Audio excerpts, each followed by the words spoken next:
if they confirm that the moon was actually a hollow spaceship that was put there by aliens thousands and thousands of years ago, if that was a detail that they confirmed in Congress, you better believe I'm going to be shitting my pants.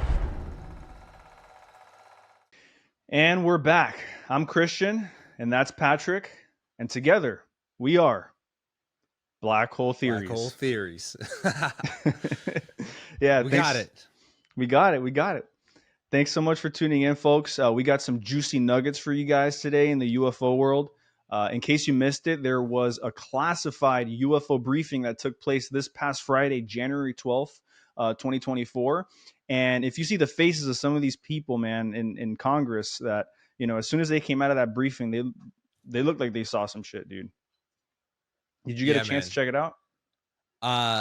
So just to clarify for the people watching, I believe this is this is the follow-up to the meeting where David Grusch and Commander Fravor and Ryan Graves all spoke in Congress.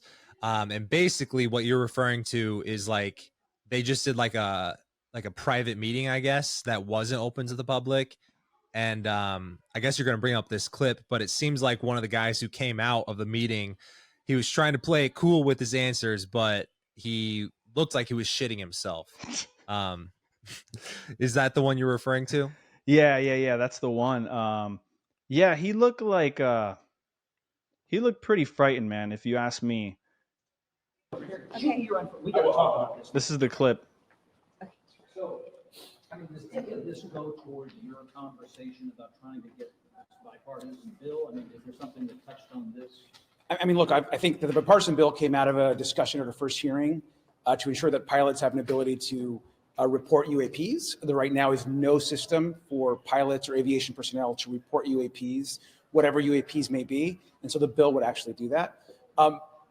Obviously, you can't talk about the details of the briefing, but I think there was some interesting information. And so I think that this is a topic that I think is a national security issue.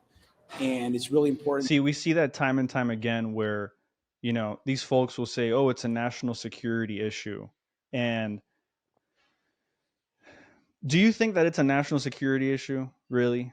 I mean, I think this is the same as when you get athletes who are asked questions about how the game went after the game is over, how they always give the politically correct answer, to where it's almost like they're just repeating what they've grew up watching athletes say on what they should or shouldn't be saying. And so it's almost like a scripted response. And so this is literally politics that we're talking about here. To me, he's saying all the things that he should say in order to deflect and not go deeper. So I think when you say national security issue, technically, you could put a lot of different things under that umbrella label. I think that's a good term to deflect and not have to get into like the finer details. And so, but at the same time, again, this is just an assumption based on the term being used, but I would also assume that sometimes a lot of this stuff does involve, we can't reveal this information because then that would let everybody else know that we have the capability to see these types of things with our advanced top secret technology. So from a national security issue, I can't let you know more details about that, but it is a national security issue and we are taking it seriously. Yeah. Let's keep hearing what he says. Is that what you think? Yeah, I mean, I do. I just feel like it's kind of like an agenda, though. Low key, I feel like it's, I feel like if it was a national security threat, we would have been extinct long time ago. If these are extraterrestrial craft now, or interdimensional craft, whatever you want to call them. Now, if they were, if these craft were foreign adversaries, and we're in trouble, of course, we're in trouble. But who's to say that they are? And what if it's us as well? There's really no telling.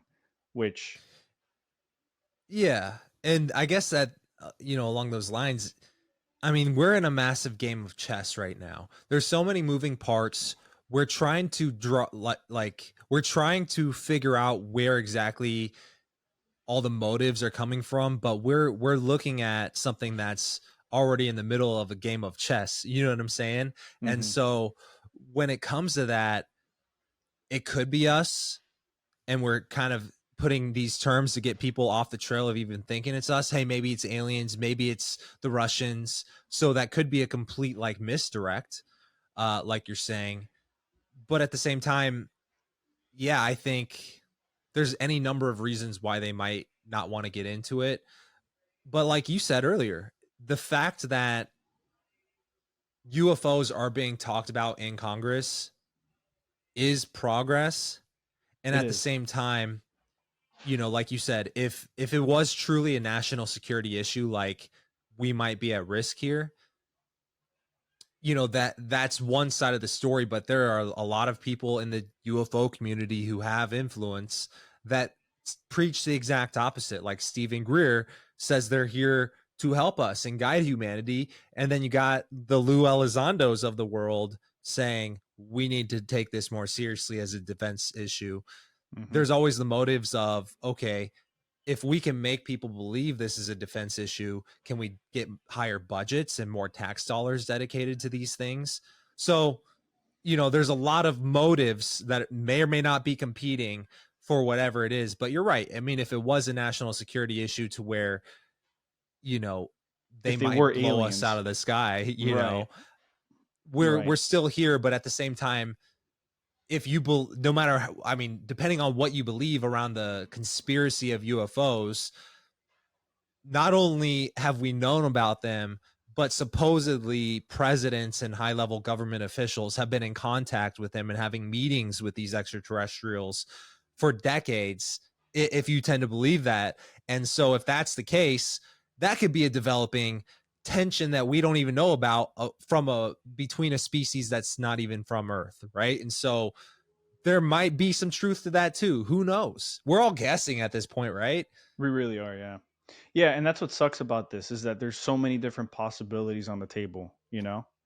It's it's yeah, it's mind-boggling. But let's hear what he had to say because I know that I didn't watch the whole thing, so I do want to see what he And says. transparency. I think that's what the public wants. I think it's also a very serious topic, and so we've got to just take it with seriousness. It is not a joke. And without giving up state secrets here, we had a couple of the members who were just here who said they were disappointed in what they were bipartisan, Democrat or Republican.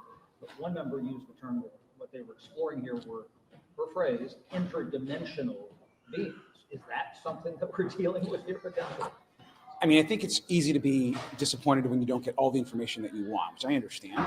I would have loved to receive much more information, but I think that it's reasonable to say that everyone that was in the room received probably new information. I certainly did, and I think it's interesting, additional information to continue the investigation and ask more questions. So definitely have more questions than less questions. Does that term mean anything to you? I'm not going to get into any terms. I just think that it's more important to focus on that this is a serious topic and it deserves serious attention. And I actually encourage also members of the media to continue covering this topic. I think that's really important. It is not a fringe topic. It is a serious national security topic. And that's a lot for a congressperson to actually say that, that it's not a fringe topic anymore. It's a serious topic. And I feel like they can approach it now because they have that flexibility of saying, oh, it's a national security threat. And I feel like that was their ticket in, right? That was their way of like saying, of officially coming forward about all of this UFO stuff, And so, yeah. So I guess what I'm curious about though is if you look at this guy's body language, I'm not sure if you or even how many people in the audience are like interested in just like reading body language. But I mean, this has been something that I could almost say I do professionally to some degree because I literally coach guys on how to talk to women. And a lot of that is being able to read women and read people. And so when I'm looking at this guy's face, he's giving the answers that he should give, while at the same time, he clearly looks very uncomfortable, right? He does, yeah. And so his posture, yeah. The question is, and you can pause the video, but the question is, what would cause a member of Congress to become that uncomfortable? And here's why I bring this up. Bring us back full screen, my man. No, you and I. Yeah, there we go. So the reason why I bring this up is because for someone, if you take a member of Congress, and let's assume that maybe he's never really looked into the UFO issue, and maybe he's never even believed it was like anything worth looking into. He thought it was just pure science fiction. Mhm. Someone like that, who's, you could call them uneducated form of, I'm not trying to call him an uneducated person, but he's like an uneducated prospect on, like, you know, from a marketing perspective. And so to him, what you and I might feel is a normal detail of the phenomenon because we're deeper down the rabbit hole, for him, something like Roswell being confirmed or something could be like, holy fuck, this is crazy, aliens are here, right? But on the other hand, if he's someone who has been looking into this for a very long time, something that would scare you and I would be something way more drastic than something that would scare someone who's not educated on this topic. You know what I'm saying? Like, Right. if they confirm that the moon was actually a hollow spaceship that was put there by aliens thousands and thousands of years ago, if that was a detail that they confirmed in Congress, you better believe I'm going to be shitting my pants, right? Yeah. But if they confirm that, oh yeah, we got this thing, it crashed in the desert, that might not scare someone like you and me. Right. I feel like, because I don't know if you ever heard Lua Elizondo, commenting on how he feels people would react to the disclosure of all of this, to the disclosure of UFOs. One word that he said was somber. How would the public react? Somber. I think there would be this big exhale. And I don't know if you heard that before. What do you think he means by somber? Somber, the definition of somber, if we look it up, it is so shaded as to be dark and gloomy, melancholy entry. So it's kind of like a dark and gloomy feeling, which he then said after that, he said, hold your loved ones closer. So what that makes me think is that disclosure of this technology and the disclosure of UFOs could potentially have a deeper amount of disclosures subsequently, meaning that we could discover what happens after we die. We could discover our place in the grand scheme of things spiritually, and that's something that maybe that's what these folks learn in this briefing. And I'm not saying that, a lot of these Congress people, and I did watch each of their interviews. I saw Anna Paulina Luna's congressional the briefing. She's a baddie, bro. Yeah, she came out and they interviewed her. She's got my vote. She she did touch on that Grusch is essentially validated, that a lot of what Grusch said during that first hearing is actually true. And that's crazy. Non-human biologics. Are you surprised Crash though? retrieval Like, programs. as someone who's been looking into this topic for a while, I'm assuming, Mhm. I feel like you were even deeper into the UFO stuff before me. Because before I even started creating content on it, you were one of the followers that I was one of your followers on TikTok, right? So, with that, I mean, are you surprised at non-human biologics? And by the way, I was thinking about this the other day. Yeah. Non-human biologics could mean anything. Yeah. Anything. My dog is non-human and it's a biologic. Right. Yeah. And so all our that dogs could piloting mean these is UFOs. well, so again, this is another, I guess, alternate reality that is being suggested. And here's my issue with it. Something as simple as Roswell, which is like the entry point for a lot of people. You hear so many conflicting things on what actually crashed, right? Some people say there was 2 crashes, right? And some people say, there's Which there varying was. numbers on how many occupants there were. There's varying numbers on who was behind it, right? Was it extraterrestrial? Someone like Tom DeLonge, right? I think I mentioned this last time. Yep. He suggested that the flying saucer was German. And if you look into that, there is credibility to that side of the narrative, right? So meaning that at the time, we talked about this on the last podcast, Germans were working on working models of flying saucers that they got the blueprints to somehow, right? A lot of people also say they got it because one of the first UFO crashes was in the Black Forest in Germany in 1936, which is almost about a decade before Roswell, right? So there's credibility to that. It could have been German, which means the occupants could have been anything, right? And this is another girl who's, I believe, just because she's a female reporter, got led far astray. But she was on Joe Rogan's podcast, and she had a whole book about it where she said it was fucking like Russian spies that they put like, people on it to make it look weird. And so, okay, what if it was the Germans and they put a bunch of fucking dogs inside of this thing and crash it in the desert? Right. Then does that deem it non-human biologics? Totally. Right. No, of course. But we know the usage of that terminology and why he says it in that way. It's definitely something that's not from here. That's a known fact, right? There's something that was recovered that is not from here at all. And that's what compels them to say that non-human biologics from the jump. So when you really look at it, I mean, this UFO, the recent UFO hearing that they just had, a lot of Grusch's claims were confirmed in the eyes of several Congress people. And so that's pretty big because what Grusch said during that hearing, I mean, he knows he's talked to people who have had who are working in the UFO crash retrieval programs. What even is that? What is a UFO crash retrieval program?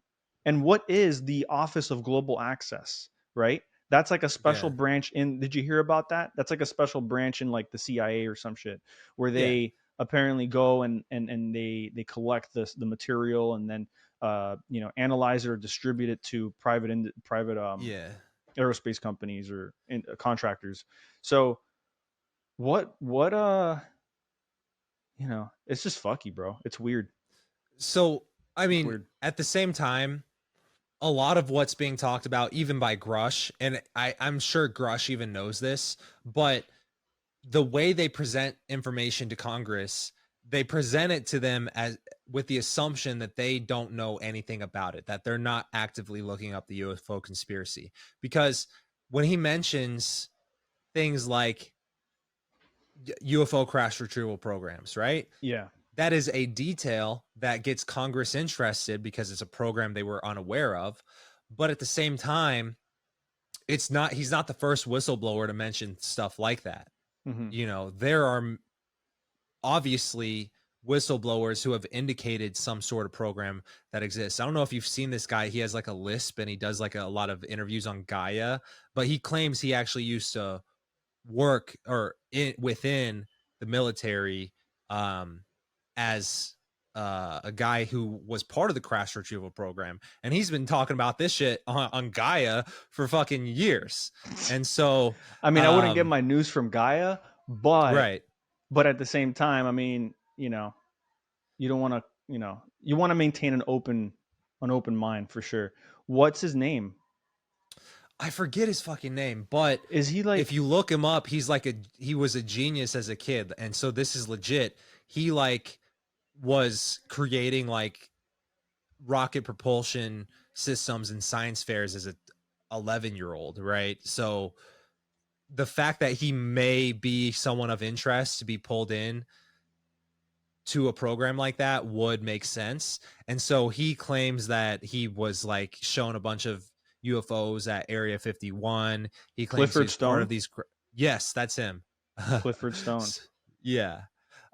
So he was the first person that I heard introduce the concept of a whole program dedicated to UFO crash retrievals, which he claims he was actually part of. Yeah, and he has like a weird speech impediment, but like when you listen to a lot of his stuff, a lot of his information is like very like, I guess, fringe, for lack of a better word. Like depending on how deep you go into this rabbit hole, the deeper stuff starts to be so far outside of your realm of reality that it sounds like this is from a comic book. You're making this up, right?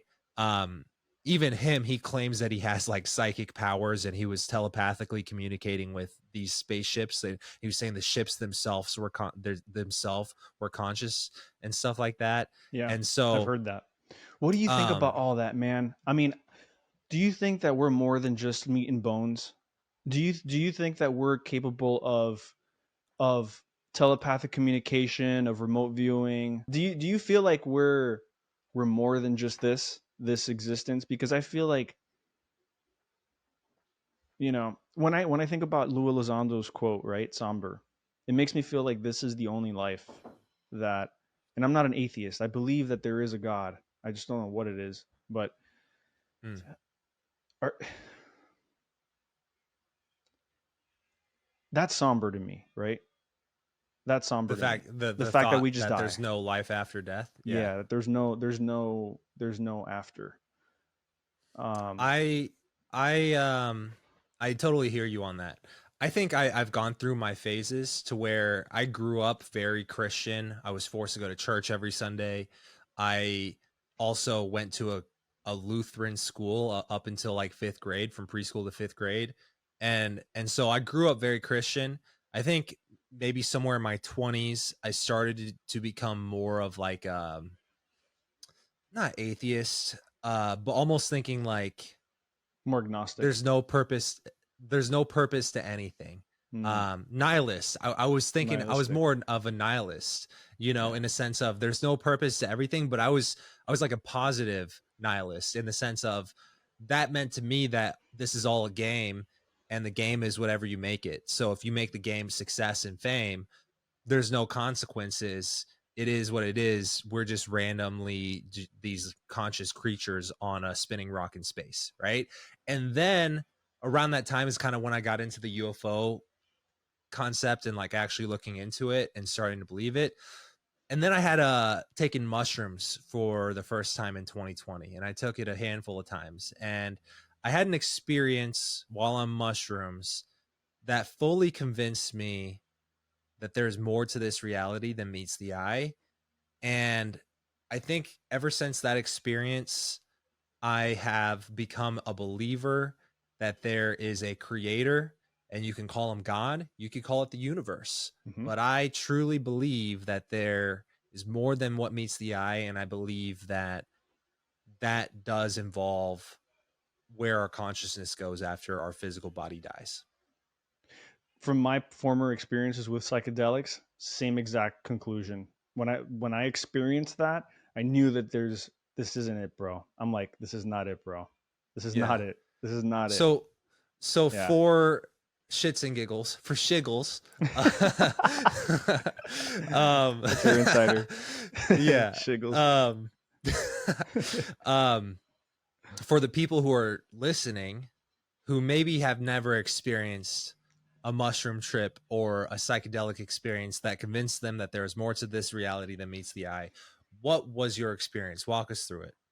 Yeah, so it was pretty brief. I mean, I've done it. I've had 4 experiences, real experiences, with psychedelics, particularly magic mushrooms, and like, yeah, I don't know, man. I just took them, and you do hallucinate in the way that you probably don't think you're going into it. You do see colors and things like that, but it's not like in your face hallucinations. It's more of thought hallucinations. That's what I experienced. And by thought hallucinations, I mean a lot of introspection and a lot of, what I'm trying to put it into words because it's something that's so hard, and I'm sure you can relate to this. It's something that is so deep, and just knowing. It's like a knowing. If I could just put it in a word, it's like a knowing. It gives you that that feeling that we're not just this vessel. I actually did have an out of body experience, but it was very brief. It was like 2 seconds, where I was walking on the sand. My first time I was on the beach. I was just walking, and it felt like as I was walking, my body came out, and I was like in third person mode, kind of like when you play GTA. And I Hmm. felt like there was a camera behind me, and I was that camera while my body was just sentiently walking in front of me. And this is while you were on mushrooms, you were actually My, walking on the beach? yes, I was on the beach at night, and it was pitch dark, and I wouldn't recommend this to anyone. I actually suggest that you do it in a safe environment if you were to ever do it in a legal state, in a legal environment. But 100%, man, yeah, it was on the beach. And then it would go through waves, right? I would go through a wave of emotions and experiences and feelings. Um, Sometimes I would peak with euphoria and all knowing. And by all knowing, I mean like there's much more to this experience that we call life.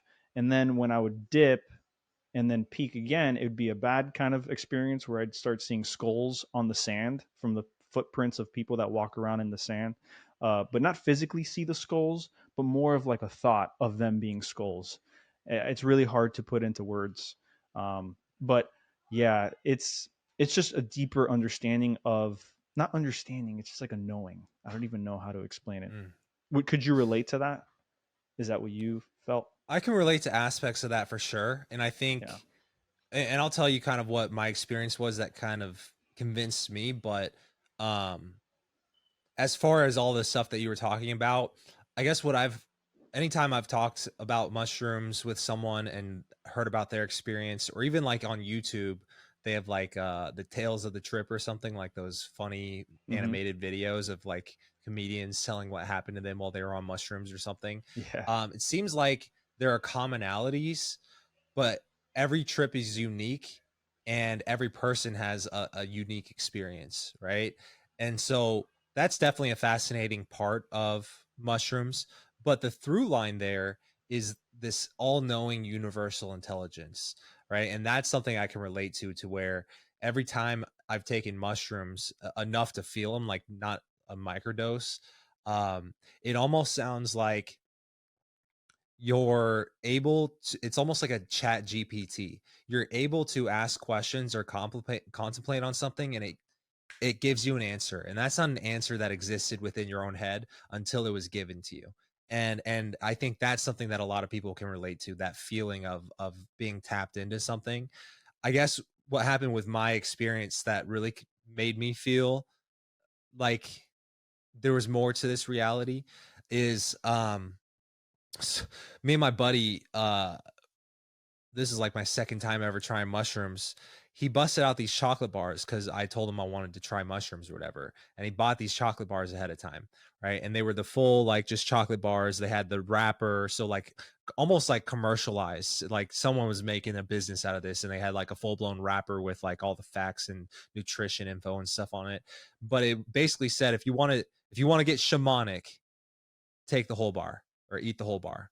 So, anyways, we eat the whole bar, the whole chocolate bar. We each have one of our own.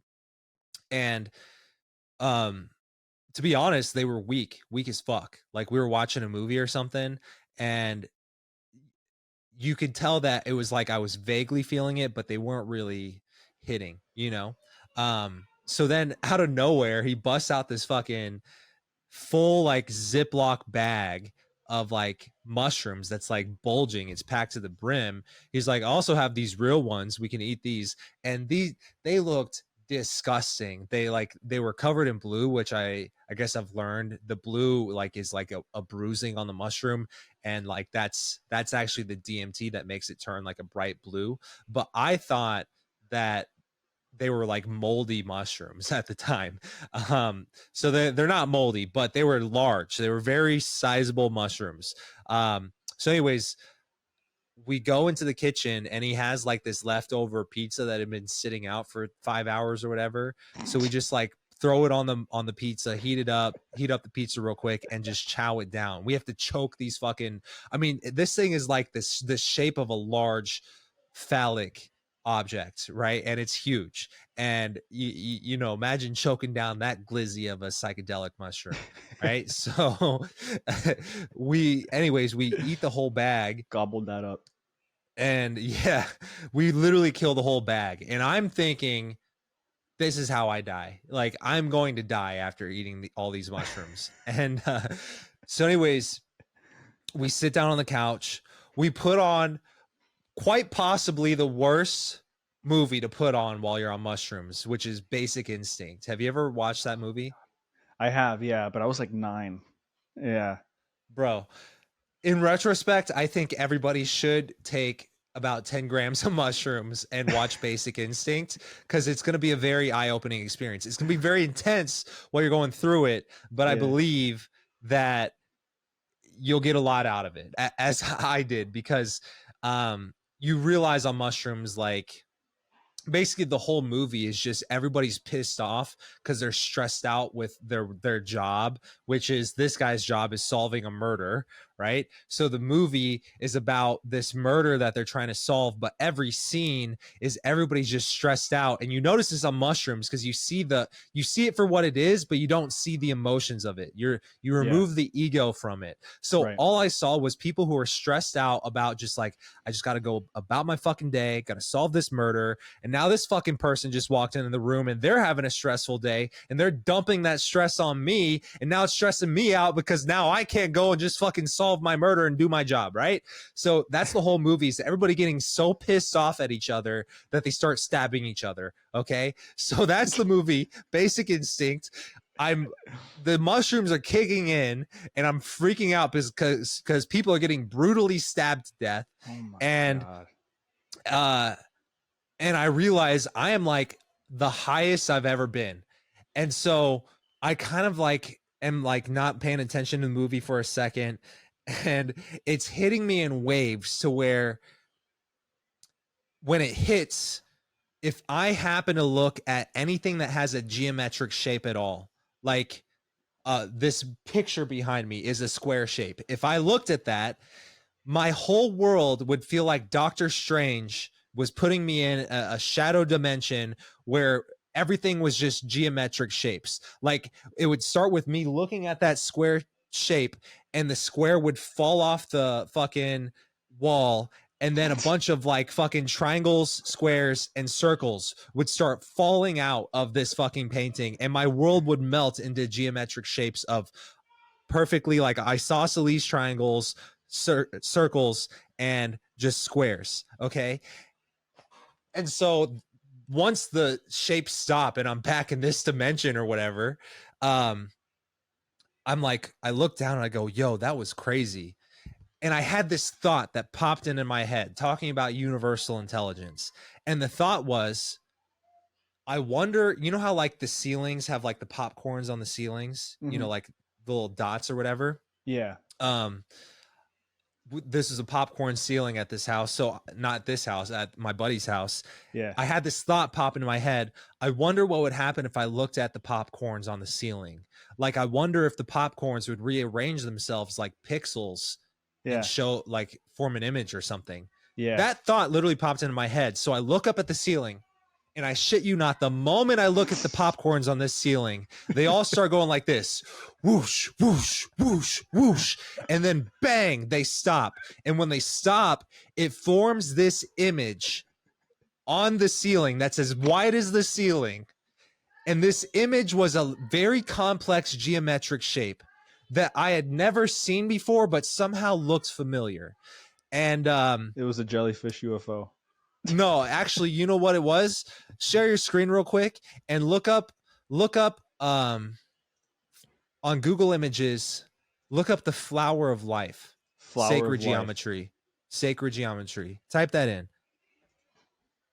Yeah, click on this one that's glowing. Yeah, basically like that. All right. So that is what formed on the ceiling. And it was as big as the ceiling. And it was formed with the pixels of the popcorns. Okay. And it looked so complex where I'm like, I know that this symbol is being shown to me, it was actually encapsulated in a circle, like some of those ones that are Okay. just a circle. Yeah. Yeah, just stop scrolling. So let Yeah. that sit on the screen. So yeah, so that's the shape I saw. So I look back down and I go, yo, that was fucking crazy. And then I look back up to see if it's still there, and it's the pixels do it again. They go whoosh, whoosh, whoosh, bang, and it shows me an image. Now look up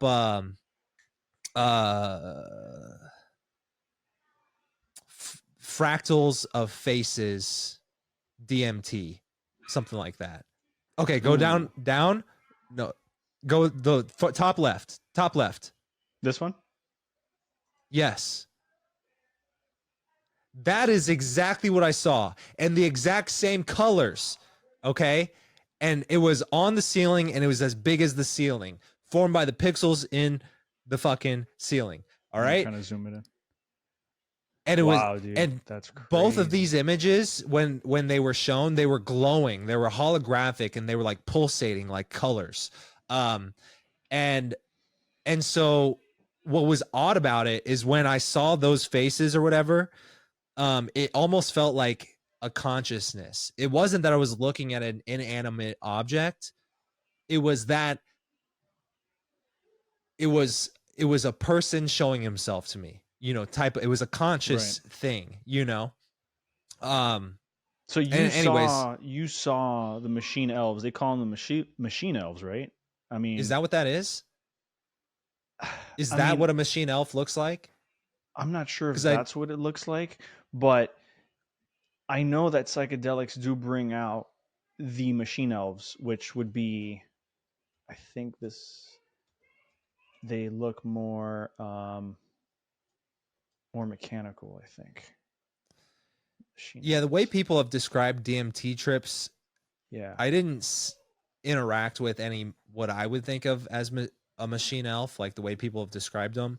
Right. But that image I know of those faces or whatever is like a very common psychedelic image. Like I think some like famous band use it as like their album cover, like back in the 70s or something. I forget which band it was. Yeah. People who are into oldies rock and roll would fucking be shitting a brick right now, probably watching this.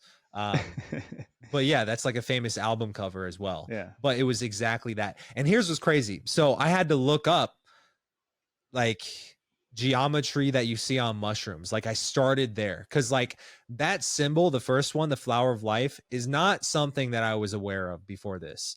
Right. Mhm. So it's not like I'm projecting a hallucination onto the ceiling. Right. I truly believe that those two things were being shown to me by something outside of myself. And talking about interdimensional beings, like this is why I can fully like even comprehend the ideas because of this one experience, right? But basically, when you look into what the flower of life is, one, it is the golden ratio. So it basically it predicts like the embryo, the formation of galaxies.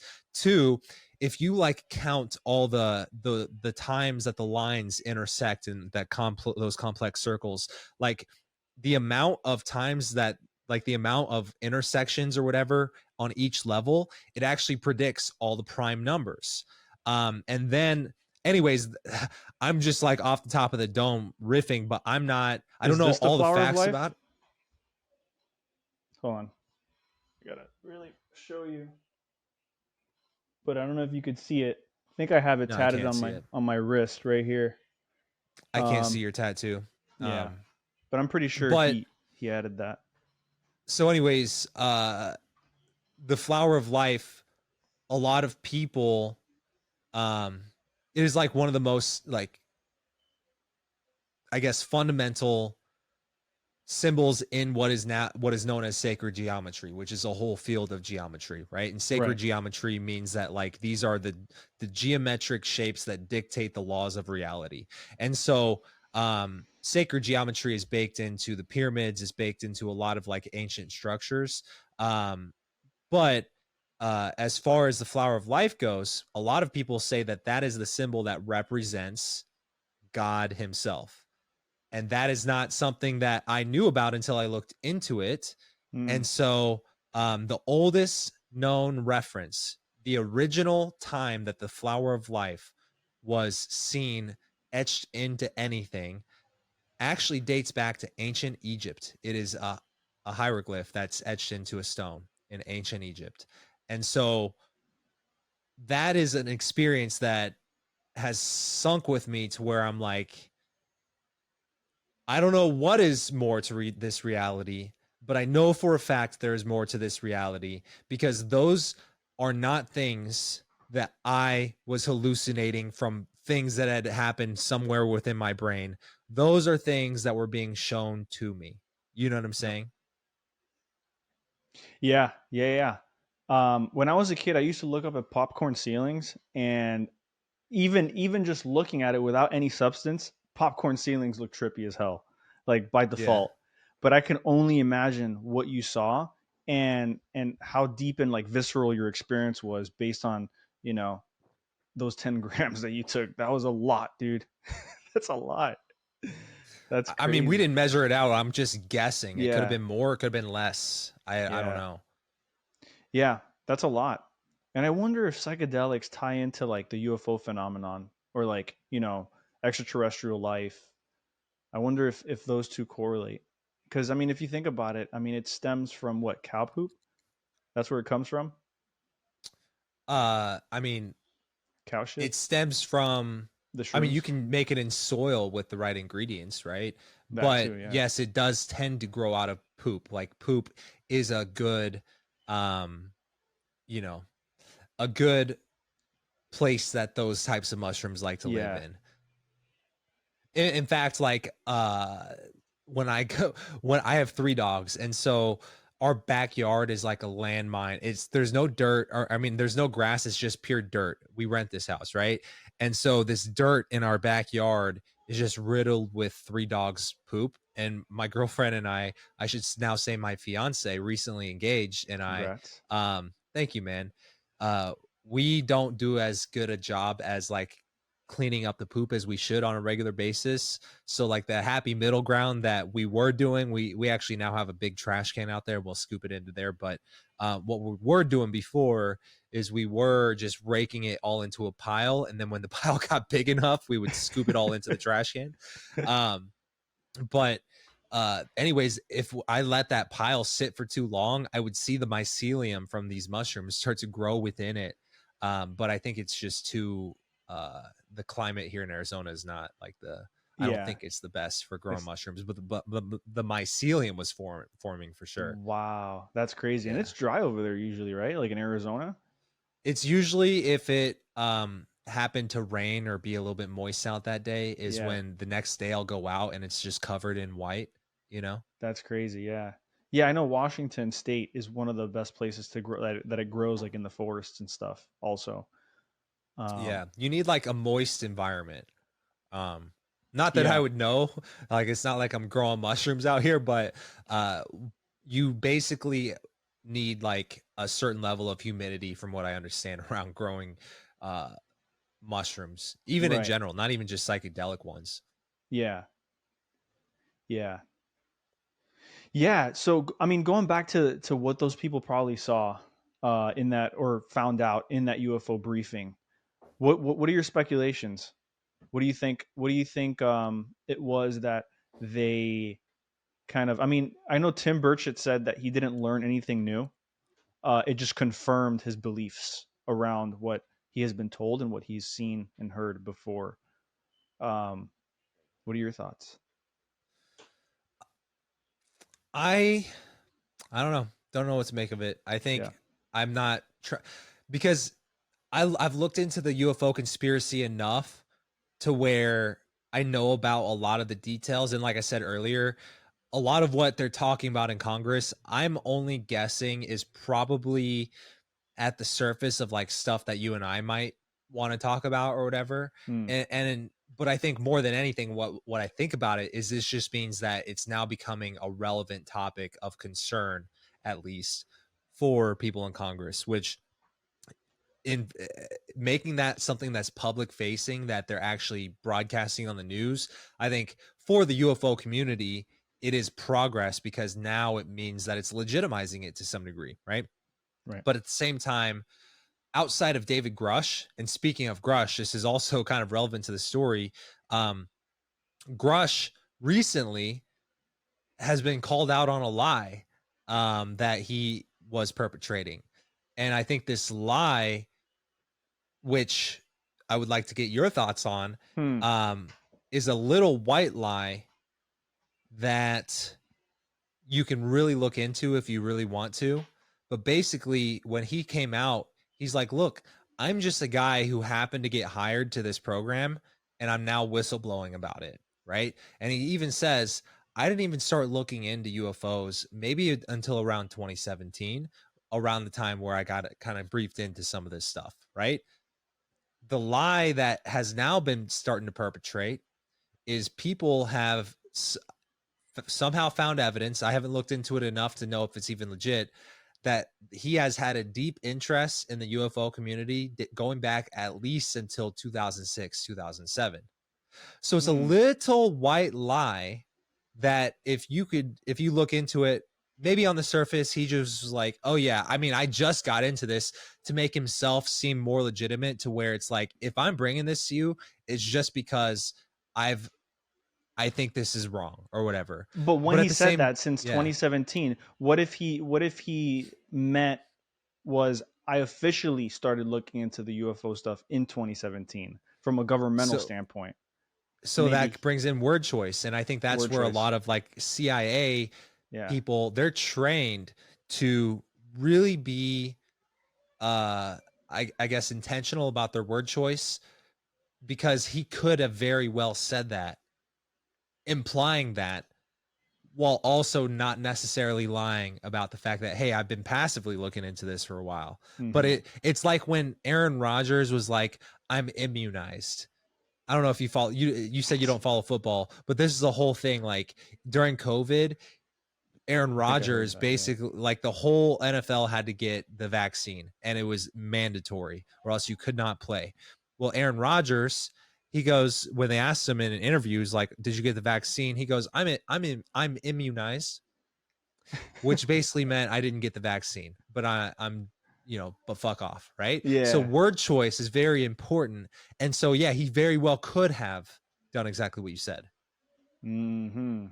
Yeah, I think that, I mean, if that is a white lie or like just a small lie, it could mean a lot of his character for sure.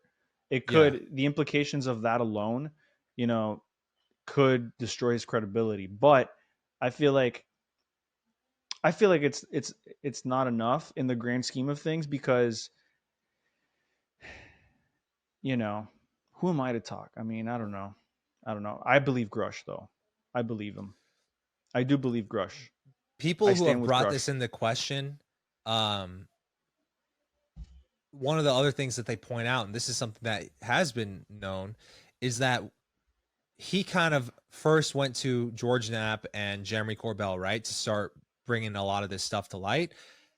He actually met them both at a Star Trek convention. Again, going back to the implications of what does it mean if he's actually just been a guy who's looking into the UFO conspiracy since 2007. If Mhm. he's now meeting these people at Star Trek conventions, doesn't inherently mean anything, but it does sort of imply to people who are on the fence about how to feel that maybe they're a little biased. And I think that is the ultimately like credibility destroyer when it comes to science and politics. You know what I'm saying? Definitely, yeah. I feel like, yeah, like with Grush, I know he's buddy buddy with like Jeremy Corbell and like maybe George Knapp and like all those, that band of people. I think that, yeah, I mean, that's why Jeremy Corbell's been so confident. And what really got Jeremy Corbell out into the UFO sphere was through his documentaries, of course. If you guys don't know who Jeremy Corbell is, he's a filmmaker who now claims he's a journalist as well, which I believe, he is. He's bringing out all this information to people. Jeremy Corbell, he made that documentary, Bob Lazar, Flying Saucers in Area 51 or something like that. I and he's also made several other documentaries too. And I like Jeremy Corbell. I think he's really cool. But what I don't like about that band or that group of people is that they have all of this secret access, all of this secret information that they're hiding from the public, and that I really don't, I don't know. I don't feel that's right. How they get insider secrets when the public should know about it. Do you, I mean, what do you think about that? Because they're civilians themselves. Right. It's not like they have like I think how you feel, I can definitely understand why you might feel that way. But at the same time, it's not like they were gifted this opportunity. Jeremy Corbell, from the outside looking in, this is like meeting someone who's like a millionaire in their 20s, right? You might go, oh, he got lucky, or he's an overnight success. And it's not that simple. What you don't know is that they've been working behind the scenes for 8 years straight to finally hit something that pops, right? So for Jeremy Corbell, I can definitely understand him reaching out to people for interviews, asking them, hey, what about this? And like asking them questions, developing a relationship over time. I mean, even with George Knapp, he had to like chase George Knapp around for a couple of years before he even got the time of day, but then they started to hit it off, right? Yeah, so that's true.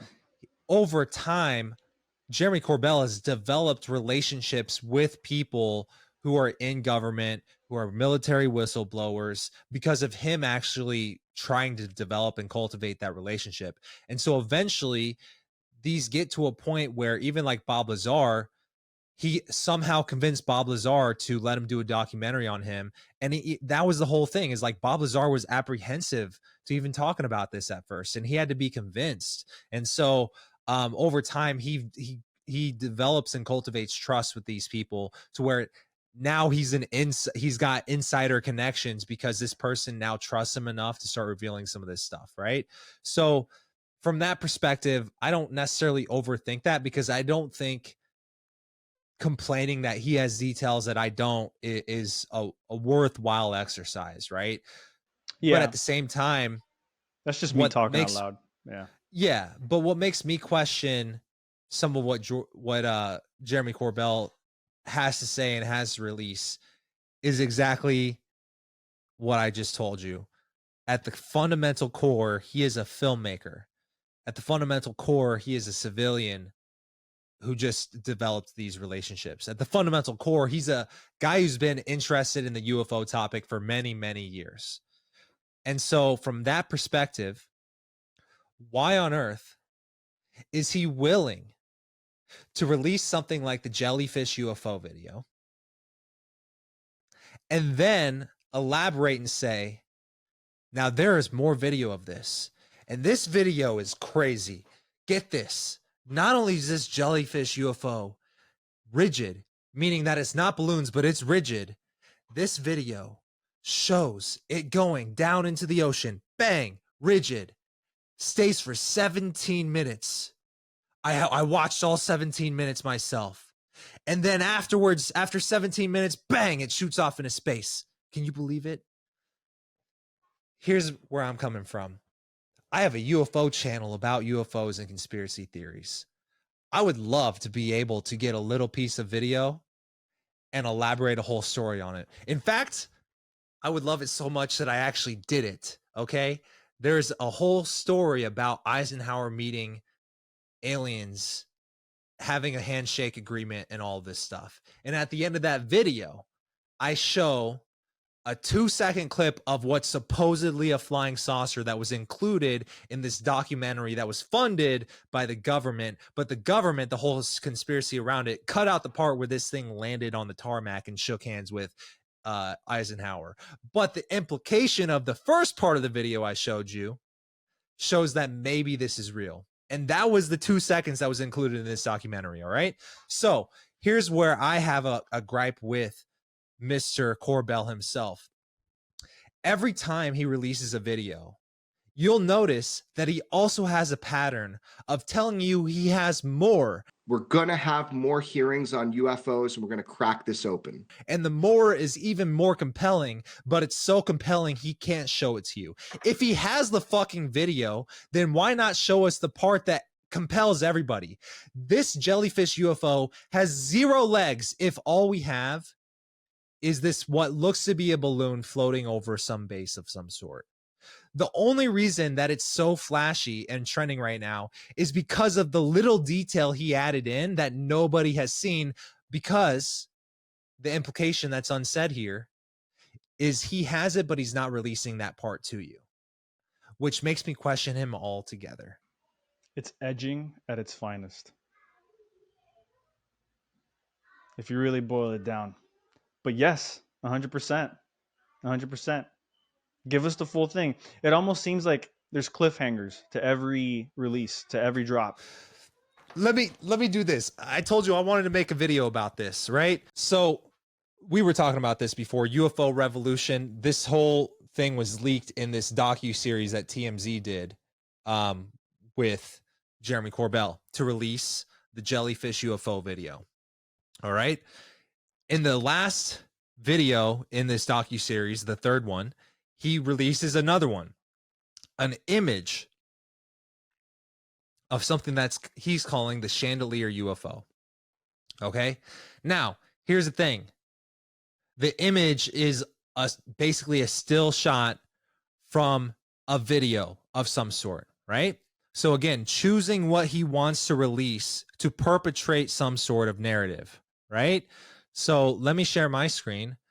Actually, let me bring up this chandelier UFO first. Window. Now, this chandelier UFO is separate from the one that was just recently released, right? The jellyfish? They were both released within the same docu-series. Gotcha. The jellyfish UFO was in like the first episode. Oh my goodness. All right, so I have this show right here.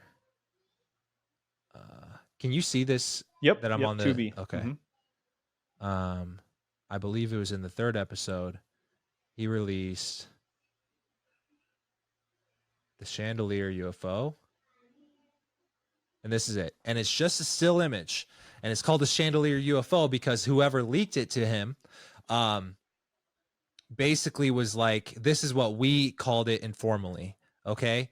Was the chandelier UFO because of its weird shape in this video. Now, I will admit, when I look at this, it does look like a weird shape. It looks like it has some weird geometric pattern that I could see where you get the chandelier thing. What interests me about this image is not the chandelier effect that we got going on here. Here's why.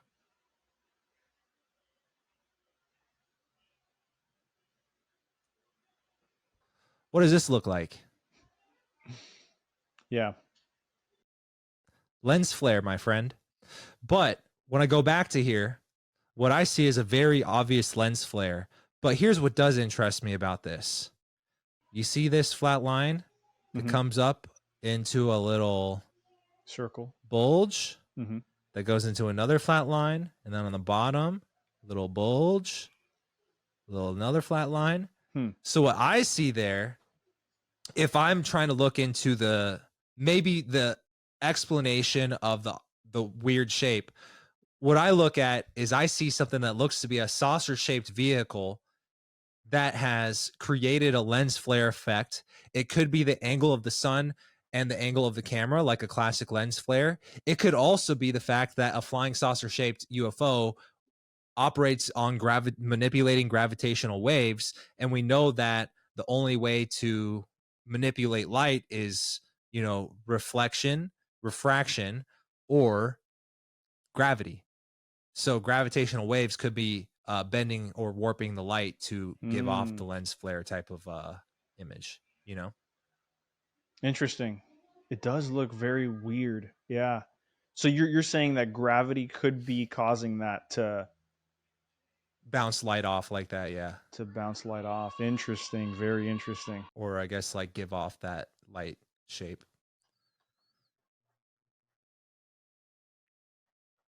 Very interesting. Or it just could be a classic lens flare over what looks to me to be a saucer-shaped object. Who was the source of this for this video? Who gave So Jeremy Corbell this video? Does he's he say? this scene is him calling.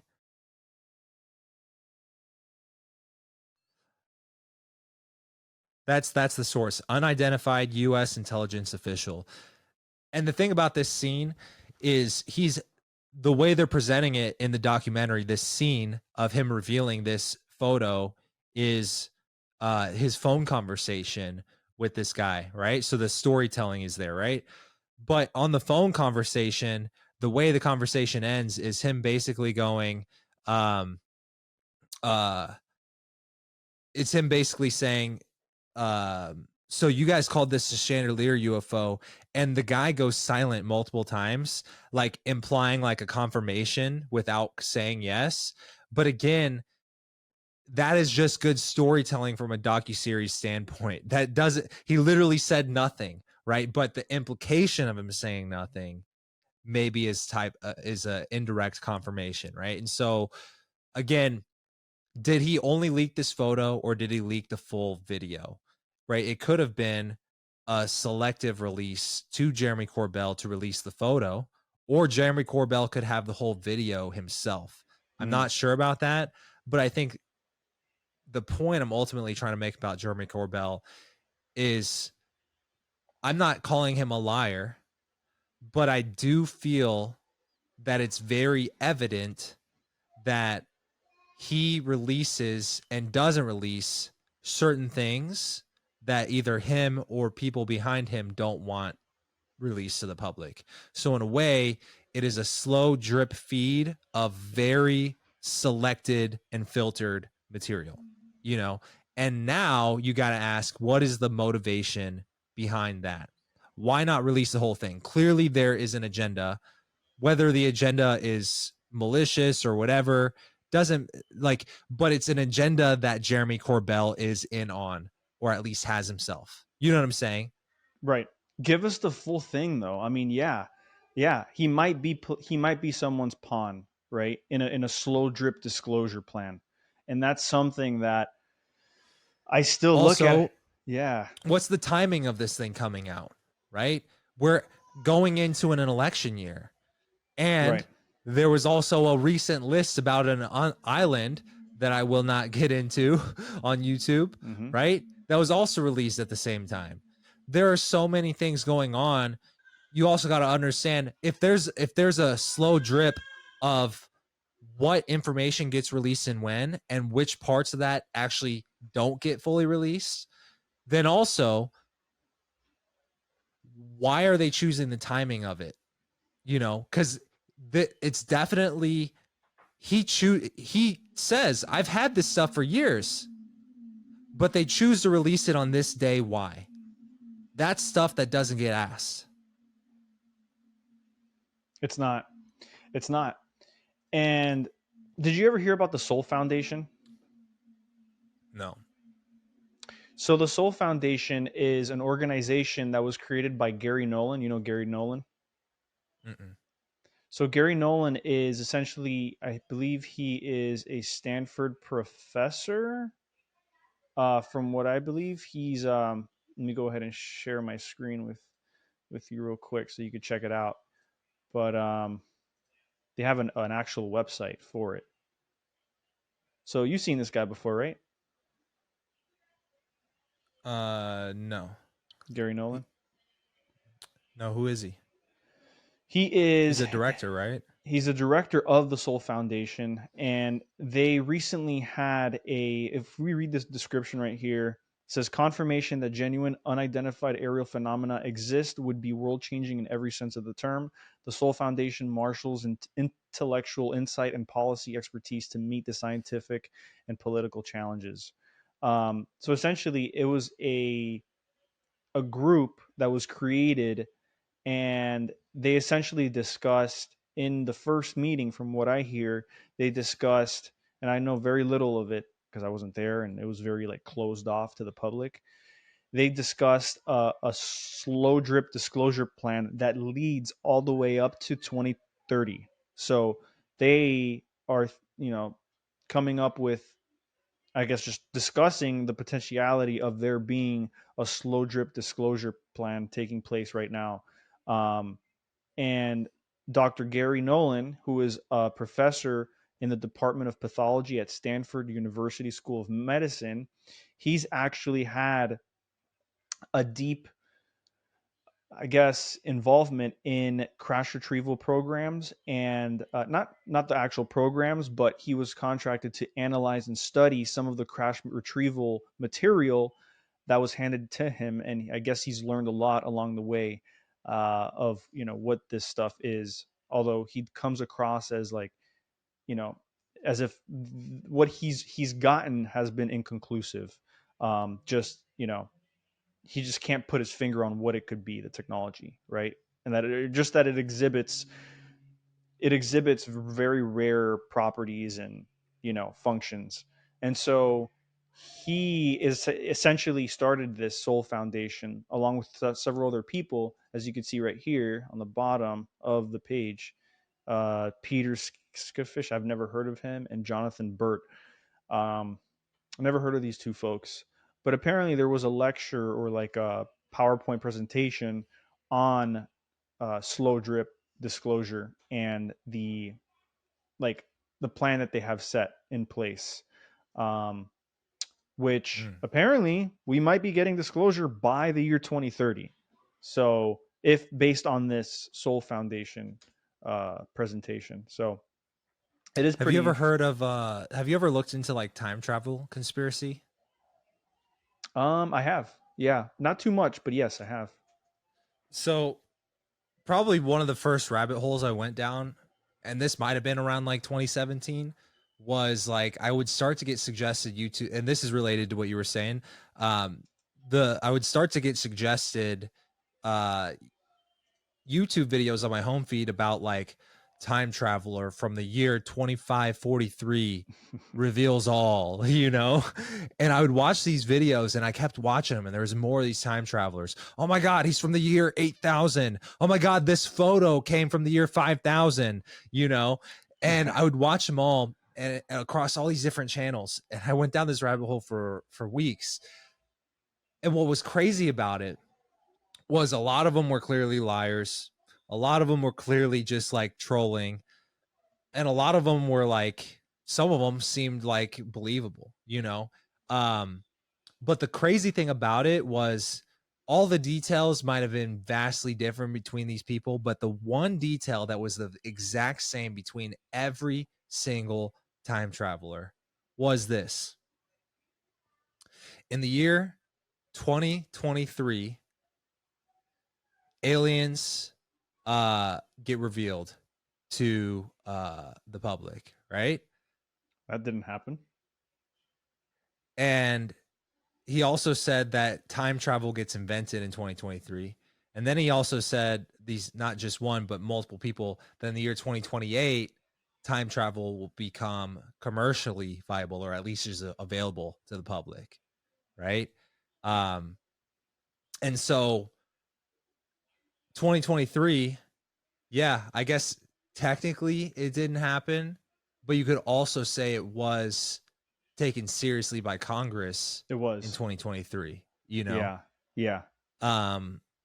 So who knows? I don't know. That one always stood Yeah. out to me. Yeah. Who was this time traveler? They were always anonymous. Oh, yeah. Yeah. Yeah, those time travelers are usually pretty interesting, right? Because like, there's if time travel is real, right? Which it could. I mean, I don't know. Is it scientifically possible for time travel to happen? Theoretically possible. Theoretically, yeah. Yeah. I mean, technically, we're time traveling right now. We're going forward in time at a rate of 1 second per second or whatever, So we just got to hit the reverse button. And theoretically, the only way to do that is to go faster than the speed of light, which is theoretically also impossible unless you can warp gravity. Because the one question that is so unknown is exactly what gravity is and what causes it, right? This is why the theory of relativity by Einstein less than 100 years ago was such a big deal, because it suggests that gravity and time are interconnected into a time-space continuum, and that's what causes gravity. Is the larger mass something has, things are more drawn towards it on this like fucking platform that is time-space, right? Now here's the other aspect, and this has only been recently confirmed as far as 2015. For many years it was a debate among scientists: is gravity caused by gravitons, so a particle, or is it caused by gravity waves, kind of like a light wave or something, right? And gravity, or light in itself, is actually very interesting because it behaves like both a particle and a light depending on the experiment, right? So this is a big debate. And then in 2015, gravity waves were measured for the first time by scientists. Doesn't mean it's the first time it's happened in history, but it means it's the first time it was measured. And there was this huge fucking facility that was built somewhere in the desert, and they have a couple of them around the world, right? But it's just designed to measure any warps in gravity. And so a gravity wave was measured, and they actually found out that it came from two massive black holes that collided billions of light years away. And that gravity, basically the collision between those black holes was so catastrophic that it caused this ripple in gravity to just shoot out from it in all directions. And that gravity wave traveled at the speed of light for billions of years before it was measured here on Earth. And so anyways, it was confirmed that gravity waves are real, and that is what causes gravity. And what's interesting about that is Bob Lazar had also made a documentary in the 80s when he was whistleblowing, talking about gravity is not particles, it is waves. And there's a gravity wave A and a wave B and a wave C. And this is how it measures, or how this craft utilizes all three types of gravity waves. So it's not only that he confirmed that gravity waves are real, but also that he confirmed that we've known about this for so long that we know that there's at least three different types of gravity waves, right?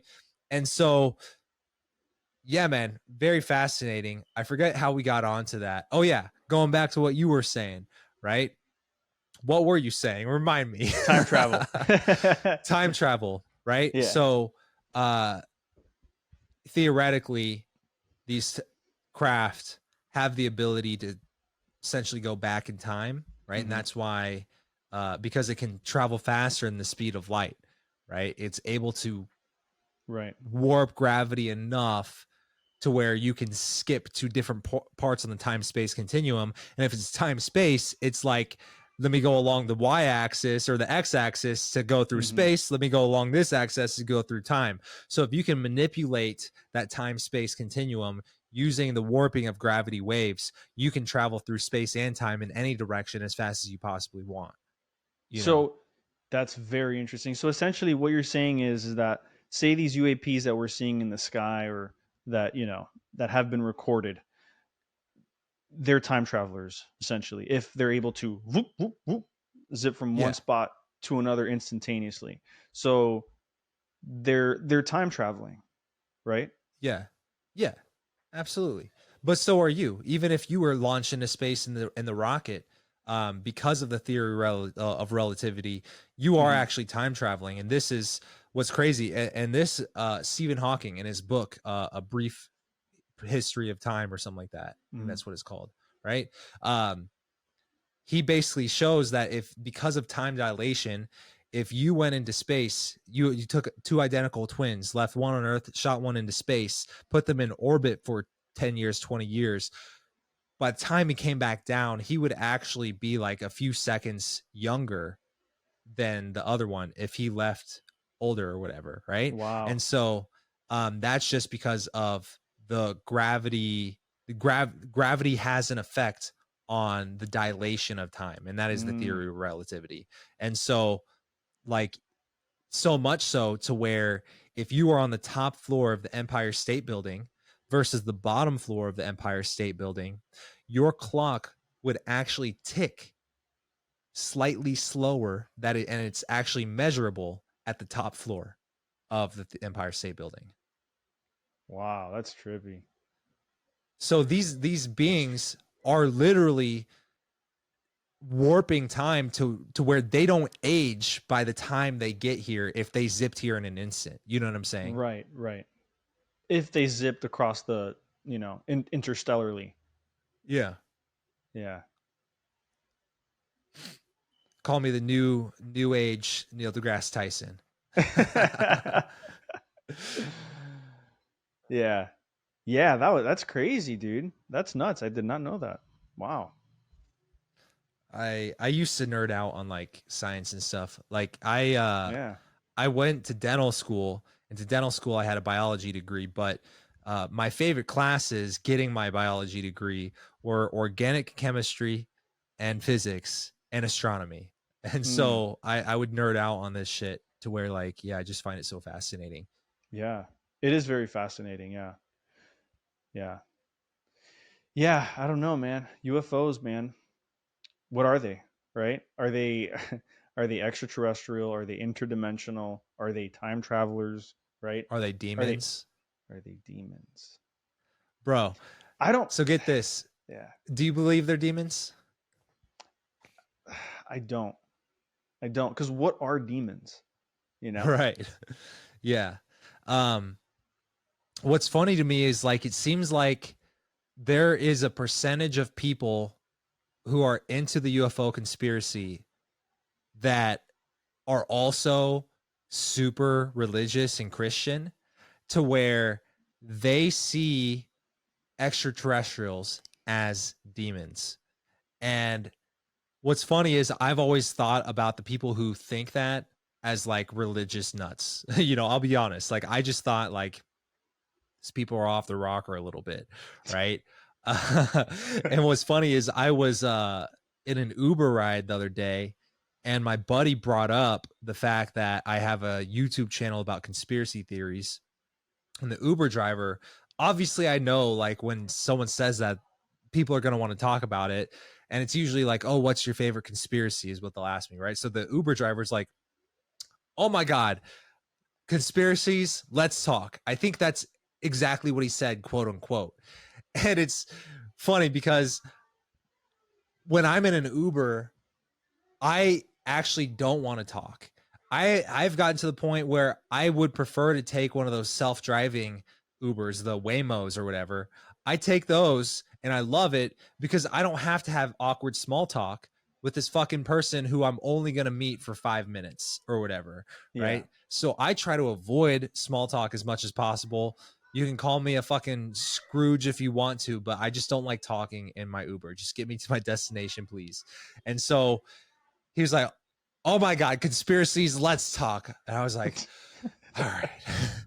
And he goes, what's your favorite one? I said, probably the UFO conspiracy. And that's all I said. And he was like, oh yeah, you got to look into this story. And then you got to look into this story. And then and I was about to chime in. I was about to be like, yeah, isn't it funny how like some people are like so crazy that like they think UFOs are demons? And I swear to God, as soon as I was about to utter those words, he goes, yeah, UFOs are all demons anyways. I was like, oh my God. So I was like, okay, rather than venting about my standpoint on this, why don't I try to understand his perspective? Mm-hmm. And so I was like, okay, interesting. Tell me why you say that. And he went on this rant where along the way, it all logically made sense to me. Really? And I can see You're the where last he's coming person from. I would think. Really? I'm not saying I believe that they're demons, But it made a but little I bit can more see sense why. to you. Yeah, I can see why people think that, right? Yeah. Because if you're religious, one thing that I can meet someone like that on is like the book of Enoch or whatever, like these Yeah. books that were left out of the Bible intentionally, where things like the Nephilim are talked about. And he basically says like, he basically takes a different interpretation of the book of Enoch and like the whole story of the Nephilim to believe that a lot of these angels and demons that are mentioned in the Bible are actually, he believes like that they were actually demons coming to Earth as extraterrestrials, and and they also believe that anything that is not God's creation on Earth is by definition demonic, right? So it's how they define certain terms. So they might be from another planet, but because God created only Earth and our planet, they are by definition demonic. You know what I'm saying? Gotcha. So I could see where he was coming from for the first Right. time. Yeah. I still find that kooky, bro. I really do. The whole demon thing. I mean, it does make a little bit more sense when you put it that way. Bro, speaking of, I have a video about UFOs or demons I want to Show get your me. reaction to, okay? Show me. I'm sorry, I cut you Let's off see there. this. Did you want to make a point real quick? Nah. I just, when I used to make TikTok videos, I used to see like in the comment section, you would see it all the time. Those are just demons. Demons this, the second coming. Okay, you got it. I got to get your reaction to this video. I laughed so hard when I saw it. All right, anyways, let's take it serious. Okay, All right. Let me know if you can hear this. If you want to know the truth of humans and aliens, stick around. I have some really important information for you. I got to tell you about the experiences I've had the past 6 months, and they all started with him, Dr. Stephen Greer. He has an app called CE5, and what it claims to do is it claims to be an app that if you listen to it, it has certain tones and vibrations, and if you meditate to it, you can literally call on ETs up in the sky. Have you heard about Stephen Greer and his CE5? Yes, I have. I've actually considered purchasing the app before, but okay. Yeah. Okay, we're gonna hear this guy's experience with it. Okay. To come into your vision. Okay, I was super skeptical at first. I didn't believe it, but I was starting to really explore the alien phenomenon. So I tried it. Nothing happened the first time. Okay, I was skeptical, but I still tried it. Nothing happened. Fast forward a couple weeks, I came across someone else and started doing this mantra where it would help call things in. And all of a sudden, I started having the ability to call things to me. Literally, I would call through telepathy things in the sky to me, and I have them on video. There's proof, and I want to show you what they are and tell you what they really are. First, I want to say, stay away from this app, okay? What I experienced, you do not want to experience, and it is different than what you think. It is not, you are not calling friendly ETs to you. He claims that they have this amazing technology, and they can, if they can travel from galaxy to galaxy, they have this technology that could blow us up in a nanosecond, and if they had evil intent, they would have done that already. It's all a lie. Isn't that what you were saying earlier? If they had evil intent, they would have done that already. Yeah. This is where it's like, who do you even trust? Because if you only trust Stephen Greer, then that's what you believe. If you only trust Lou Elizondo, Jeremy Corbell, then you believe the opposite. Maybe this guy's a government shill. Maybe he's a shill of Jeremy Corbell. Well, his username says it all. So. Oh my! I didn't even notice that. Okay, let's keep listening. He is the fittest one. I mean, I guess that's a plus. Yeah, that beard. I mean, it's a nice beard. Yeah. He looks like he's from Colorado. Isn't that the Colorado flag? The bear? Yeah. It actually is. Yeah. Okay. Good eye. Yeah. It's all nonsense to get you to call on something else. And I'm going to get to that, but stay away from this. I'm serious. Do not go download this and try this. This is a global diplomatic initiative between humans and these very advanced civilizations from other star systems. We make contact with them and then invite them to interact with us. So these civilizations have been around for hundreds of thousands, millions of years. They know the trajectory. They know that we need a course correction. If you are advanced enough to travel faster than the speed of light under controlled circumstances and go from one star system to here, you have technologies that if you were hostile, you could terminate all human civilization in a nanosecond, and they have not. Look, when I first heard about him and I started buying into it, I was knee deep into diving into proving aliens were real. And what I did was I proved the complete opposite. Okay, what is going on is he is literally giving you the ability to conjure demons. Okay, there aren't other star systems, there aren't other galaxies, there aren't other planets. Everything is local, right here. We're in God's creation, and what He is teaching you to do is to literally conjure demons to you. And I didn't realize this at first until I started seeing things in the sky, and then I started having demonic attacks. And I want to show you some evidence of this. And just please stay away. Do not do this. Do not try. Bro, aliens are demons, and he's about to show us the evidence. Okay? No, and there's an app that allows you to summon them. Yeah. He learned the hard way that aliens are demons. You are literally inviting evil to you. And I'm going to try to show you how true and real this is. Don't do it. Man's a liar. He wants you demonically attacked. So this was the very first time that I called something to me using just literally mental telepathy and a mantra. And this came out of nowhere and it started approaching me. I didn't have my phone on me and it was coming right at me. As soon as I grabbed my phone to start filming it, it's literally took a different turn and direction. But it is not a mylar balloon. It is not a weather balloon. It was literally a pulsing orb of light. And I thought this was so cool at the time, but I didn't realize what it was. Okay. And I want to show you another one too. So as I said, I thought I was literally calling ET vehicles or UFOs or UAPs to me. I had no idea that they were spiritual in nature. And what started happening to me is I started having demonic attacks while I was sleeping. Literally, I would be wrestling with a shadow creature or a demon, and I would wake up and I had never in my life experienced something so real and not dream state, but actually just felt like I was in another dimension. And then I would wake up with sleep paralysis. I literally couldn't move. I was fully awake, fully conscious, couldn't move, I tried calling out for my wife who was right next to me. I couldn't talk. All I could do was change my vision. All my muscles were frozen. But I realized, almost right after that first happened, I researched it, and it said as people are having spiritual awakenings, this happens a lot. They are demonically attacked. Sleep paralysis is strongly related to demonic attacks. So as I'm saying, stay Pause that away real quick. from trying to call things to you. It is not what you think. Have you ever had sleep paralysis? Oh, yeah. I think that sleep paralysis and seeing things is kind of like the same thing.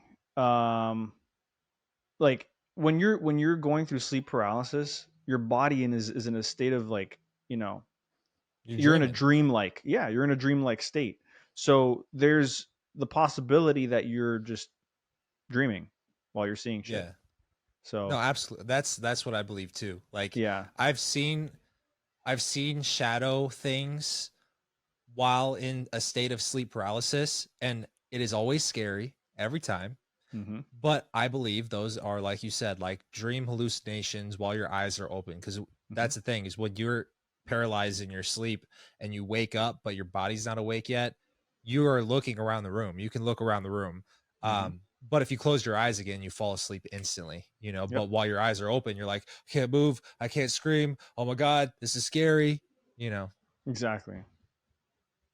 But that's even why my personal experience with the Hat Man was so crazy to me, is because I've experienced sleep paralysis, but when I was experiencing that, I was wide awake. I could move. I would flip on and off the lights, and every time I turn off the light, it was there, like I was moving, I was interacting with the environment.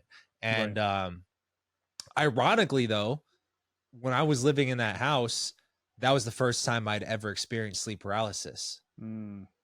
Which actually kind of brings me into that. Actually is a perfect segue into this next video that I want to show you.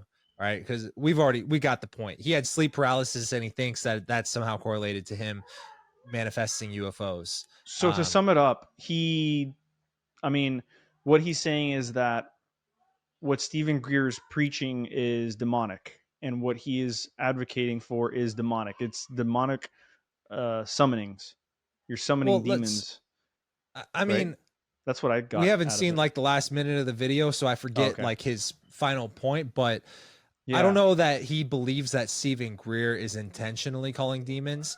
I think he believes that because of his experience having sleep paralysis while using the app, he believes that the sleep shadow things are demons, and it's because of him calling these UFOs to him. Look, here's my take on CE5, and this is from what I've gathered so far, and this is why I still haven't done CE5 yet. Yeah. When you're meditating and you're calling out to something through, you know, meditative form, or, you know, some kind of, I guess, you know, if you're trying to telepathically reach out to some kind of entity that you have no idea what it is, who's to say that that would be a benign entity, right? You know, it's you know, I've heard stories where people have actually done CE5 before, and they've had a string of bad luck right after doing the CE5 and after seeing lights in the sky from that CE5 meditation. I'm not saying CE5 is fake at all. As a matter of fact, Oh, it could be very real. And I think that, you know, we are kind of like energetic beings, yeah. and there is a way for us to communicate. I think remote viewing is very, very possible. 100%. I think that it is something that we could do. It's kind of like a muscle that we kind of just got to train. But Yeah. I think that with CE5, when you're trying to communicate with other beings out there, I think that there is a high chance that you may kind of find yourself communicating with something that doesn't have your best interests in mind. And that's why I haven't done it yet. My wife and I have talked about doing it, but we haven't done it yet for that very reason alone. We've heard stories where Mm, it has gone wrong for sure. mm. And I mean, I do still want to try it one day. I just don't want to wake up the next day and then my grandma dies or something like that. You know what I mean? Yeah. Yeah. And That that's makes something sense. that I fear. But I don't know, man. I don't know about demons though. I don't think they're demons. It could just be something malicious out there, something that preys on emotions and negative, you know, negative Right. feelings, which is another theory for another black hole theory for another day for sure. Yeah. Yeah. Um, but yeah, Totally. yeah. Show me Um, the other video though. I want to But show you the other video, yeah, but we're gonna have to edit this part out because I need to take a piss real bad. Hold up. prepare to have your mind blown, people.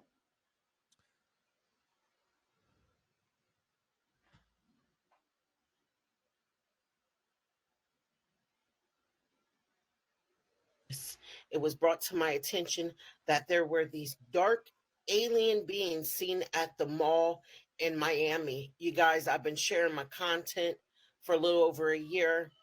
My story is real. When it first happened, you're seeing a humanoid right there. I'm gonna I'm need gonna y'all to need y'all zoom to in. zoom in. Let me make this bitch full screen. Okay. Bro, she's showing us pictures of the shadow being she sees. Okay? Let me know if you see these. When it first happened, you're seeing a humanoid right there. I'm gonna need y'all to zoom in on some of these pictures. Now, when I put this video together, I got some old and I got some new, and I Bro, you gave you see nothing this? but the best. Dude, that's 5-star content right there. Should go on World Star. I can't even zoom in, but What is she saying? you don't see it, bro. I don't see. I'm very eager right now because let me tell y'all. Look at that Bigfoot right there. Look at that Bigfoot Bro, shadow being this right one. there. You guys, he just came here about 4 days ago. For a year and a half, I couldn't figure out See how this? these Nah, ET, dude, she's got to be these trolling, shadow bro. beings, She's all these got to different be things that were coming trolling. to me. How the hell was they getting in my house? I set up cameras. Bro, tell me that ain't Sasquatch. That ain't Shadow Sasquatch? All around my What? house. About a year and a half of us going into this. Nah, Okay? dude. I did not know what I was looking for. So once you see them, that's what you look for, right? So the stuff I was picking up, I couldn't understand what I was looking at. I've never seen a portal in my life. I didn't even know what a portal was until I started having these ET encounters. You say ET, you're thinking, okay, a gray, a reptilian. Y'all, when I run it to you, I'm telling you, look at this Bro, right here. you don't see all the different life forms in this photo? This is the definitive proof that we've all been waiting for. Yeah. Look, she said herself, bro, you don't even understand how many life. The only thing is, once she started seeing portals, she was given the ability. You just haven't started seeing the portals yet. You don't have the ability, but you don't see all the different life forms here? Y'all, there's so many I different life can't forms believe it. here. I can't Oh believe my it. God. Please. I can't I'm believe it. stressing to you. This is Share unreal, this video, dude. y'all. Yeah. Do not fall victim to It gets the worse. theories. The only people you need to be listening to are the ones who have been having these encounters. And I'm one of them. And I have been shadow banned so many times. Yep.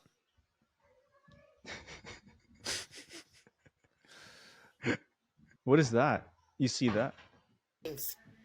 Y'all, when I say it's ongoing, Is that a portal? I have almost And then that 3 cat years came of out of footage it. of non-stop No way. extraterrestrial visits. We're talking It's just Doctor Strange. about ETs, humanoids, This cat? shapeshifters, light Look. beings, shadow beings. It took me forever to figure out that there There it was is. a portal. I didn't know what a portal looked like, you guys. There was a portal in my backyard. See, that is I pretty watched strange. these. I'm not They gonna looked lie. like humans, and they were wearing cat white, just- glowing yeah. robes. I'm like, oh my She God, might be onto this something, is man. angelic. Or Great. on something. Well, a couple Is she months making later, you I a started believer, seeing bro? these So far, tall, man. I'm talking about 10 feet, 11 feet, 12 feet, dark shadow beings. Like, it looked like a Is that shadow what she's talking about? coming out of this portal, you guys. That's when I stopped watching it. That's What's when I pulled lined the up in the camera away alley? from Do you there. see anything? I didn't want to see it Is this anymore. it? When I put the camera back, man, it was so I do many see of that. them. What- I Look mean, at them in the it's- alley, you guys. yeah. Look at them lined up in the alley. Man, when She's, I tell y'all, don't fall victim to the different theories that are being... She's got quite They're the going to compendium, try man. to tell y'all this is man-made. Yeah. It's an illusion. Wow. People are making stuff Compendium. up.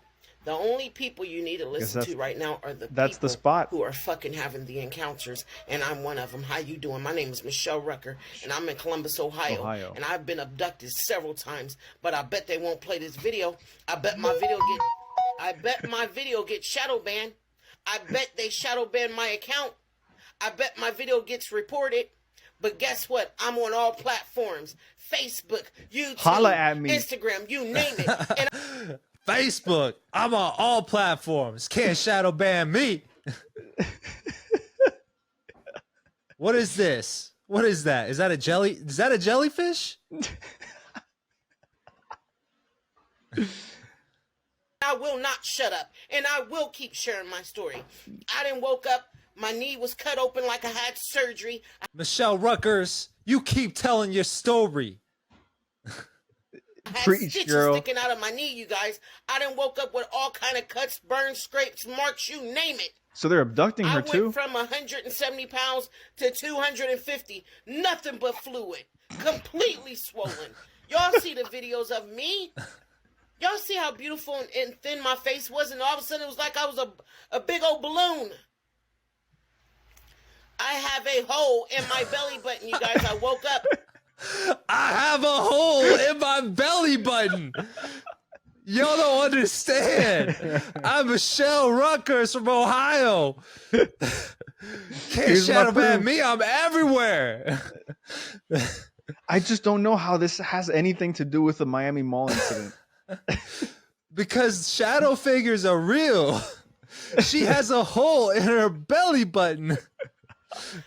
Man, when I tell you I've been poked, Oh, probed, man. studied, you name it, I've been on craft, you guys. I can describe. If I'm crazy and I'm making all this shit up, first off, why do I got so much footage? Second off, ask me some questions. I can go into detail. There's too much I know, you guys. It's too much I know. And I try. We should bring her on the pod. If this video on any platform gets 100,000 views, we're bringing her on the pod. Actually, you know what? We should set a likes goal. If it gets 10,000 likes, 10,000 likes. We'll bring her on the Yeah. pod. Yeah. yeah, Michelle Ruckers from Ohio. She's on every platform. She can't be hard to find. Mm-mm. First off, why does she have so many pictures? Second off, ask me some questions. Quote unquote. And we'll get those questions for you, Michelle. And that's a lot of that's a lot of evidence. That's a lot. So yeah, she's bringing a lot to the table here. For Right sure. to tell Yeah. you guys, I said, oh my God, they're here and more ships are arriving. Just because you don't see it doesn't mean the shit ain't real. Just because it ain't in your neighborhood or you ain't had a visitation does not mean that they're not here. Some of you are hollering, girl, sis, they been here. Baby, I'm going to need you to sit down and take a deep breath. Because what's happening right now has not been happening. Baby, they here. They setting up shop. This is the new earth. The new earth means there are new creatures here we got to get used to. She's not wrong. That's why they shut us down and gave us some vaccinations and all that shit. Yeah, because they're in our atmosphere now. The germs, all that shit is making people sick. The germs are making people I don't sick. feel nothing negative, so don't take this video and run with all it and along say, it's been the there's germs. an invasion, we're all going to... No, that's not what I'm sharing. I've been going through this for 3 years, and I'm able to record this video, so if they was going to hurt us, they'd have been done. I'm going to need you guys to watch this. It was brought to my... Don't do CE5, people. That's my takeaway. Yeah, bro. That's insane. That is insane. Wow. Shell Wow. Ruckers from Ohio. Yeah, holla at us, because let's keep a look at her engagement for that, because I mean, sounds like a very compelling story for sure. There's one piece of footage that I did want to show you before we wrap up, and you know, I think that it is conclusive evidence that we're not alone. It's very high def footage, and this is a first time world premiere, Jeremy Corbell style. Okay, so I'm going to show you. I'm going to share my screen with you, and this is Okay. from several inside scared. sources. Yeah, just make sure you're wearing diapers for this one, because Okay. this is legitness. All right. I have no idea what's coming at me. Yeah, Pause. and it's definitely very eye opening. It's very eye opening. So, here, let me go ahead and just share my screen.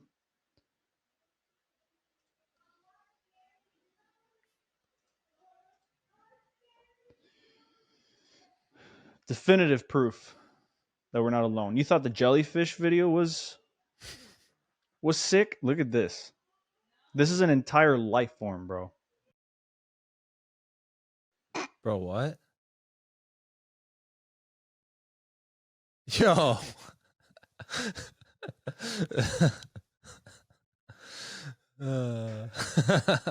Bro. We don't even need so convinced. we don't even need no thermal imaging for this one. I mean, so yeah, that's one piece of footage that I wanted to showcase. And then there is another one, assessing the actual jellyfish video, that I also wanted to show you. It's right here. Tell me what you think about this, Patrick.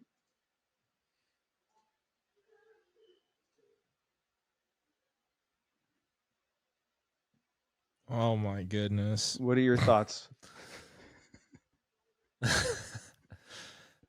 I mean, people, they get pretty creative with this stuff, man. I'm not gonna lie. yeah.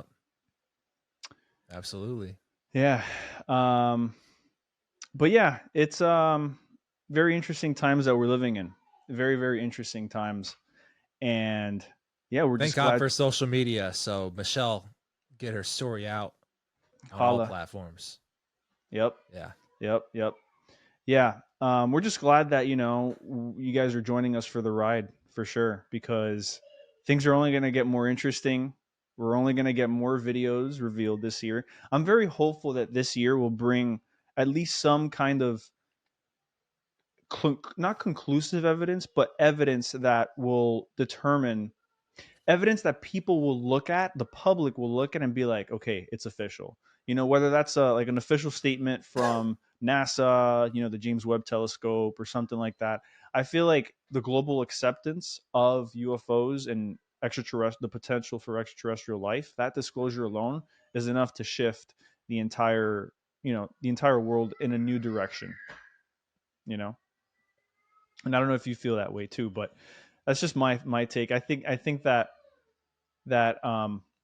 once everybody really does come together, this is a bipartisan issue, right? The UAP stuff, and it's brought people in Congress from both parties together. You know, it's the one thing that does unite people, and I feel like it'll only be a good thing. It'll only be a good thing for this to be fully disclosed, which I do think that this year is gonna be a great year for that, for sure. Black hole theorists.